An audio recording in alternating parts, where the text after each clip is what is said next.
Yes, mzalwane wami. Good morning and win today. Siyambonga uNkulunkulu namuhla ukuthi asiphele ithuba lokuthi sihlangane ukuthi sitothana sandzawonye. Mzalwane wami, I am your prayer partner. Ufuna sithandaze nje uNkulunkulu wethu lesimethembako. Ngoba kude lenye ithemba lesinalo ngaphandle kwakhe. Sethembe yena. Kude lokunye lesiphethe lokubonakala uNkulunkulu nje kuphela ithemba lethu. So ngifuna sithandaze namhla kafishane, sithandaze ngokumethemba kuNkulunkulu ukuthi lesimo lokuso sitawuguquka. La ukhona uvaleleke khona utawuba neshintsho. Labanye bavalelwa emajele kuhlupheka. Labanye bavalelwa amajele ekugula. Egameni lika Jesu Kristu umtimba wakho uthwele emadini. Umtimba wakho uyagula. Umtimba wakho unetinhlungu egameni lika Jesu Kristu. But mlaleli wami, ngasitawumemeta leli gama la Jesu. Leli gama la Jesu athi umbhali lesephula imisedari yaseLebanon. Livula indlela lapho kungekho khona. Leli gama la Jesu linemandla mlaleli wami. Leli gama lakhe linemandla livusa lokufile kuphile egameni lika Jesu Kristu waseNazaretha. iBhayibheli lithi boPetro naJohane basayethembelini ngesikhathi semkhuleko. iBhayibheli lithi bekukhona lenye indvodza lebeyikhona ihlala lapha ngasegedeni ngasenfujeni lehle ilinzele noma icela lokuthide kuwo wonke umuntu lebekangena ngekhathi ethembelini egameni lika Jesu. iBhayibheli lithi yabona boPetro naJohane beda. iBhayibheli lithi yacela lokuthide kubo. Yacela lokuthide kubo. Yasi nayicela lokuthide kubo uthi Petro ndvodza buka ngalanga kithi. iBhayibheli lithi indvodza yaguquka ilinzele ngokuthi bayiphe lutho. Uthi Petro ndvodza kude lesinako. But kukhona kude lesinako ligolide nesiliva sinako. But kukhona lokunye lesinako. Kona akubonakali ngemehlo enyama. Egameni lika Jesu Kristu, egameni lika Jesu. Mzalwane wami, sihlobo sami, kunento ngilosi namhla kunento lesiphethe mina nawe. Kona kubonakala ngemehlo enyama kusivisible, but kona kwakomoya. Egameni lika Jesu Kristu waseNazaretha. Uthi Petro ndvodza sukuma uhambe. Ngegama lika Jesu Kristu waseNazaretha sukuma uhambe. iBhayibheli lithi Petro wayibamba lendvodza. Wayibamba isandla sakhe. In other words, mlaleli wami, ngalesikhathi ayibamba lula isandla sakhe, he was transferring life in that man. He was transferring life in that man. Beka transfer kuphila kulendvodza lebeyigula egameni lika Jesu Kristu waseNazaretha. iBhayibheli lithi maqala lendvodza qina, kwaqina konke yaqina, yasinayicina yaseseyagijima, yagijimela jangazela yangena ekhathi ethembelini egameni lika Jesu Kristu. Mlaleli wami, kuleli gama la Jesu, leli gama la Jesu linemandla. Asisilethembe namhla, asisilethembe, sisinasilithemba, sisinasilmemeta. Ngiyati mina ukuthi litawena umsebenzi, leso simo loqaba ukuthi wena hawu sesibeyond repair. Leso simo loqaba ukuthi wena asahlanganiseki sekude lokulungako egameni lika Jesu Kristu. Wena so deserve nje kufa, so kumele ukuthi ufe nje kuphele ngawo. Lalela sihlobo sami, uNkulunkulu uyakuthanza kuleso simo lakufake kuso. Akakufaki ngoba afuna ukubulala, but ukufakele ngoba afuna ukuphakamisa egameni lika Jesu Kristu. uNkulunkulu uyakuthanza sihlobo sami. Kude umuntu lokuthanza njengaNkulunkulu, kude umuntu lokuthanza njengaNkulunkulu uyakuthanza. Ngicela umethembe konke lodibana nakho, methembe uNkulunkulu egameni lika Jesu Kristu waseNazaretha. iBhayibheli lithi Samson iBhayibheli lithi Samson wacela abatali bakhe ukuthi bahambe bayevela enzaweni yaseTimna egameni lika Jesu, ngoba kwakunentombi noma kwakunemuntu lebekathanzeka emehlweni akhe. iBhayibheli lithi wahamba nabo, wasinakahamba nabo bafika emivinini yaseTimna. Basine bafika khona, iBhayibheli lithi Samson waphambuka.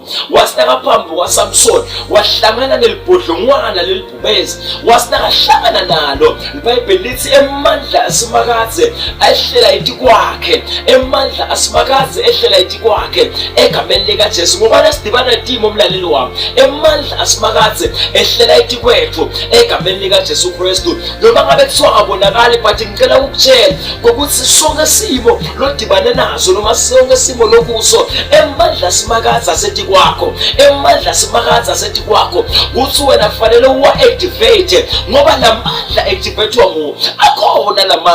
Akhona la mandla asumhlabeni, akhona amandla ayaphilisa, akhona amandla ayakhulula, akhona amandla ayawenda umsebenzi. Libhayibheli lithi emandla ehlela kuSamson, asinake ehlela kuSamson, lelibhubesi walibuka Samson walikhanza lingange libhodlongwana egameni likaJesu, lingange libhodlongwana lebutho lencane, lebutho lencane egameni likaJesu. Libhayibheli lithi walibamba, wasinaka libamba, walidladlabula, in other words walitsabula egameni likaJesu Kristu. Egameni libhayibheli lithi waqhubeka lelwambo lwakhe lekuya ethini, wasinakabuya waphambuka, wayobuka ukuthi ngabe lokhu lakubulele egameni likaJesu kusaphila yini na. Egameni likaJesu Kristu uNkulunkulu usinikethile amandla sihlobo sami ekunqoba timo esidibana nato, usinikethile amandla ekunqoba timo nesidibana nato. Tona tingabuka tilukhuni, tingabuka tilukhuni timatimo, but uNkulunkulu usinikethile amandla ekunqoba leto timo nesidibana nato. Lokho bulukhuni besidibana nabo egameni likaJesu, uNkulunkulu usinikethile amandla egameni likaJesu Kristu. Ngalelanga mhla uphenduka, ngalelanga umukela Jesu, uNkulunkulu wakuniketa amandla. Athi umbhalo incwadi yaJohane chapter 1 verse 12, bonke labamemukela ngekholwa wabaniketa amandla egameni likaJesu ekubitwa ngokuthi bantwana baNkulunkulu. Lalela sihlobo sami, akhona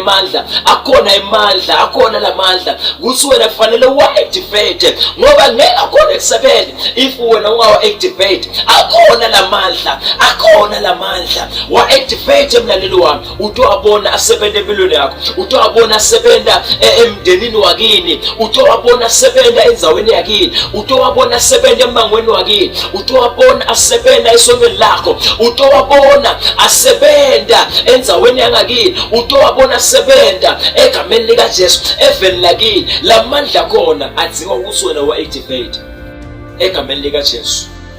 Leli gama laJesu lingiyo inqaba, wonke umuntu lobalekela kulo uyalonzeka, bonke lababalekela kulo bayalonzeka.